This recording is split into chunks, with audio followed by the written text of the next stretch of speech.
Journalist Michael Schellenberger is over yet another target. He just released through his think tank, environmentalprogress.org, this report on the WPATH. The WPATH is the World Professional Association of Transgender Health. These are the experts driving the trans mania.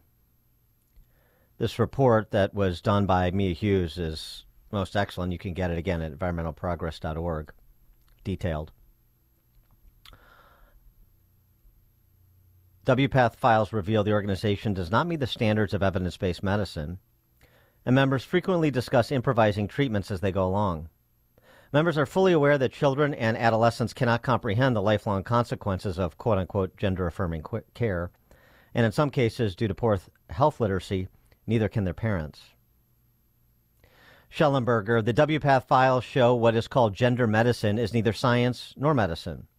The experiments are not randomized, double-blind, or controlled. It's not medicine, since the first rule is do no harm, and that requires informed consent. All the files have been made available to read at the end of this report. They redact names other than the WPATH members of public significance, such as Dr. Marcy Bowers.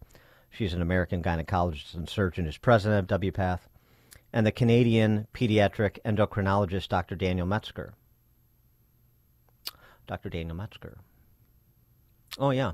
Here's Dr. Daniel Metzger on a Zoom call talking about who is in charge, right? Sort of the informed consent. Who's making the decisions here? What kind of professional, medical, and scientific counsel is being provided to adolescents and pre-adolescents, for that matter? Sort of 13 and a half is sort of our, like, a kind of cutoff where we're okay to do hormones if everything, it seems like it's going to work. But I always tell the kids, God, you're 13, you don't know everything. I don't expect you to know everything. And this is like a journey, and you're going to take us, we're coming along for the ride. And, we start this. It doesn't mean you have to continue. It doesn't mean you have to go up. Every single time you come, I'm going to ask you what you want to do with your hormones. Are you happy where they are? And kids do shift with time. A lot of particularly the non-binary kids, think that they want to be initially more masculinized than they end up wanting to be, and they find that there's a happy dose that's gotten rid of their periods or whatever, and that they're happy on that dose, and they don't necessarily want to push forward as they had thought that they might at the beginning. So I think it's important that you just lay that out right at the beginning. You do not have to have all the answers. Even an 18-year-old, you don't have to have all the answers. Let's work with what we got today, and you keep letting me know, and I'm going to keep pestering you. What do you want to do about this? What do you want to do about this? Or you're not ready to make any decisions. You don't even want to talk about it today. Fine, let's just see everything the same. And I think the kids need that space to know that A, they're in charge. B, I'm a little bit pushing them to think about it, like by asking them, and C, they have permission to go backwards, stay where they are, go forwards to whatever degree, and I think that the kids, I think there are kids who are a little bit timid at the beginning, and they don't feel they can. I feel that there is a group of kids who say they're non-binary because they're not really ready to go full on, and as they go, they actually find, no, this is working for me. I really actually do want to go to the end of the binary there. But I think you just got to let kids have that permission to do that.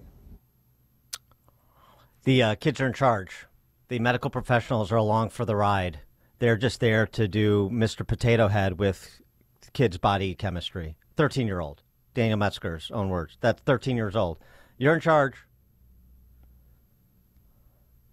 For more on this, we're pleased to be joined by Riley Gaines, women's sports advocate, 12-time NCAA All-American swimmer, University of Kentucky, and she's coming to town.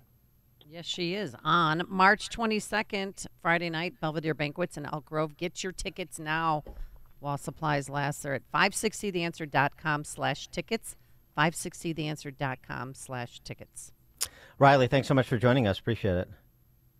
Well, thank you guys. I could not be more excited to be on, could not be more excited to come, and just very grateful for all the work you guys are doing. Well, it seems to me like if we have this conversation about men in women's sports, you have to start with the W path and these ostensible medical professionals that are driving all of this. Because once you get adolescents and pre-adolescents on this track, that's how you wind up with, high schoolers that are 6'4", 215-pound women playing girls volleyball or basketball. No, you're exactly right. I think it's necessary we get to the root of the problem. And ultimately, that's how we got to where we are now. We've kind of just put a Band-Aid on these things, or people will say, what's so wrong about being inclusive? Because in theory, isn't inclusion a wonderful thing? And of course it is. But make no mistake, what we're seeing, it's not inclusive, right? It's not inclusive to ask a young girl to smile and step aside and allow these men onto our podiums. That's not what inclusion is. That's exclusion.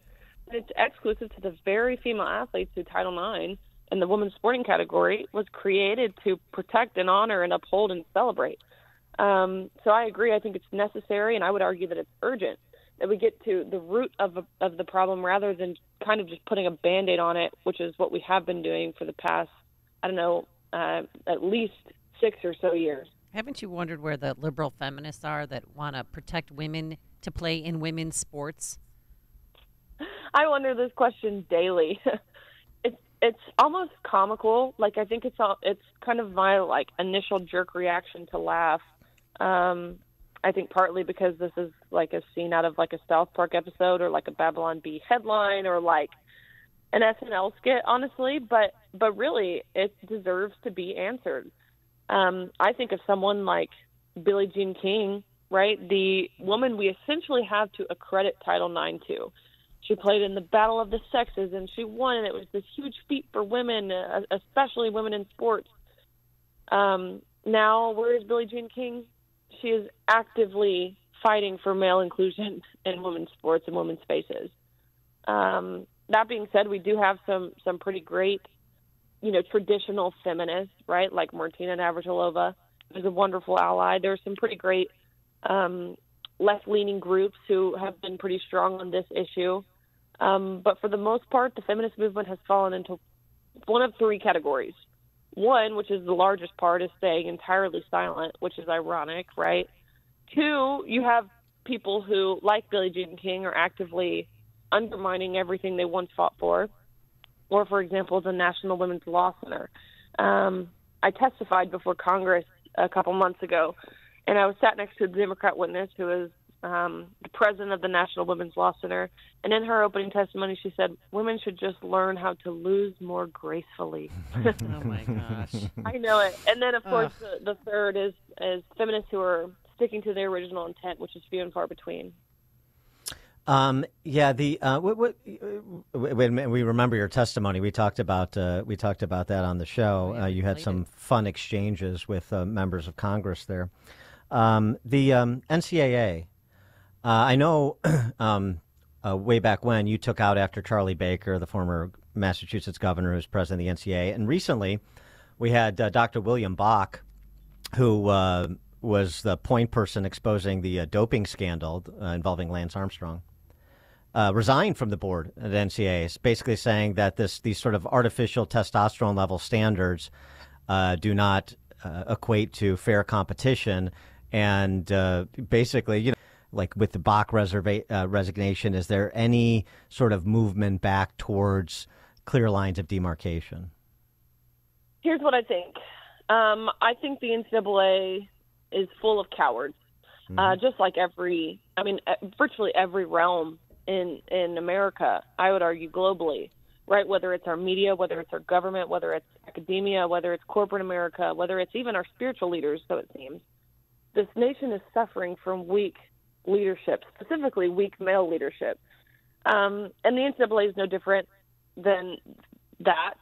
I believe wholeheartedly that Charlie Baker knows this is wrong. Of course he does. Anyone with a brain or a heart can see the problem and the harm and the severity that's being done by allowing men into women's sports and women's locker rooms and taking our opportunities. I really do believe he knows it's wrong. But again, a coward. I think they want states to take action so they don't have to. I'm hoping they'll eventually get around to doing the right thing, right? Because truth and sanity always prevail. But as of right now, they're in a phase-out approach where the NCAA, they want no accountability. They want no responsibility. So rather than having a blanket policy like they did the past 12 years, they're leaving it up to each individual sport to make their own rules for their respective sports. So now, instead of the NCAA, for swimming, for example, they would resort to World Aquatics or FINA, which, again, is just a total cowardly position to take, which is now, ironically, the same position that the Olympics has taken as well. And just remind people what that position is.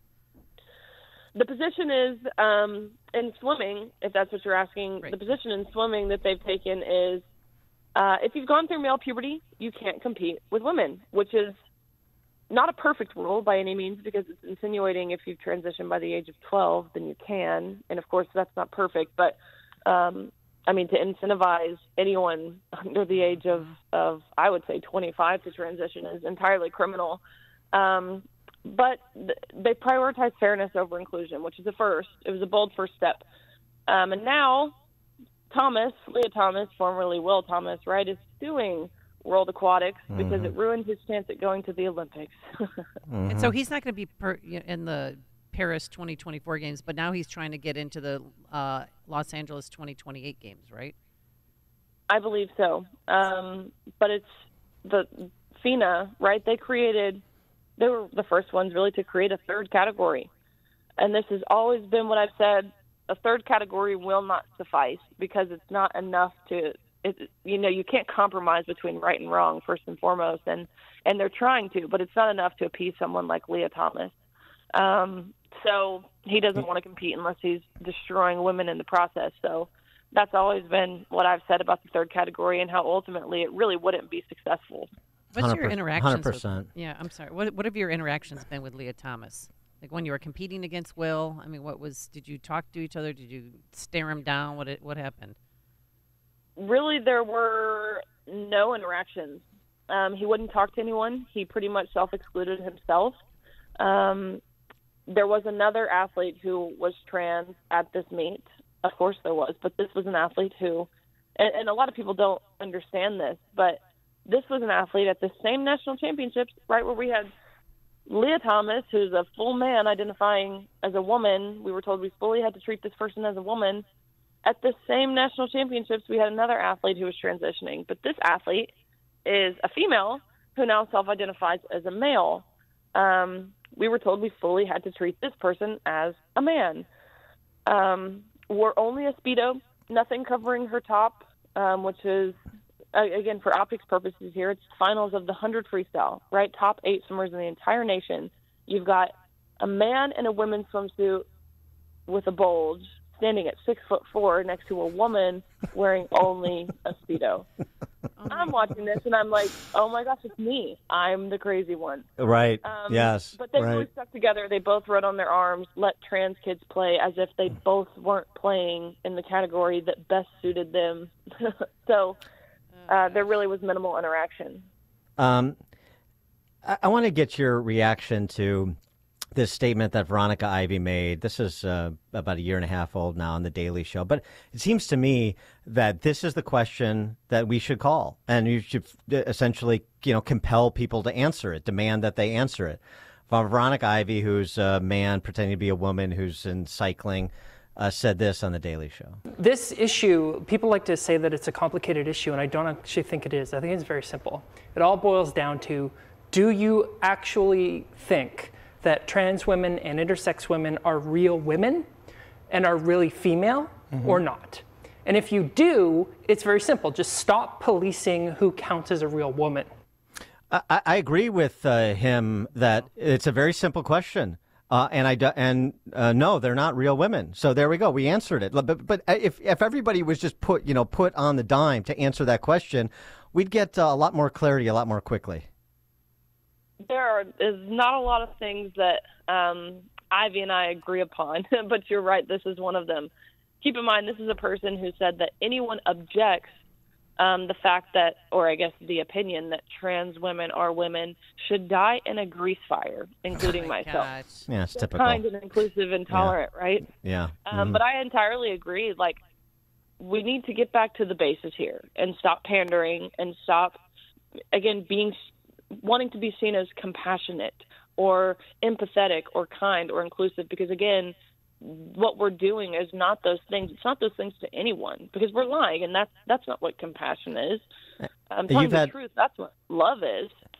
So we need to get back to that, and the quickest way of doing that is, again, telling the truth and stating plainly, boldly, emphatically that trans women are, in fact, men. And this is a message you've been directing, I've seen, right at moms and dads out there in the wake of boys injuring girls in basketball games and lacrosse games and so forth. I mean, you talked about cowardice, and just regular moms and dads throughout the country, they have a responsibility here too. Of course they do. We need to see parents of all kids of all ages, all levels, whether it's elementary school, middle school, high school, college. We need to see more parents who are willing to defend their daughters, first and foremost. And secondly, right, this conversation very naturally and understandably is centered around women, but men, you're not in the clear here either. We need parents who are willing to teach their sons how to be strong men, because, again, that's what this nation is suffering from. So the role of parents is crucial, but we need to see that really amp up. I've been utterly unimpressed with the lack of parents who are willing to take a stand for their kids. And look, I get these messages all the time from moms or dads who say, look, this is happening to my daughter in this sport. But, I really can't do anything because I don't want to lose my job. I'm the breadwinner. I've got to provide for my family. And I totally have sympathy for it to a degree, because I understand, right, the risk and the threats. I'm not going to sit here and say that they're not real, because of course they are. But at what cost, right? I've reached this point now where I've understood if you don't condemn it, or if you condone it, you're not condemning it. Does that make sense? Silence is complicity, is what I'm trying to say. Yeah. Yep. And Riley Gaines. Yeah. Women's sports advocate, 12-time NCAA All-American swimmer, University of Kentucky. She's coming to town again March 22nd.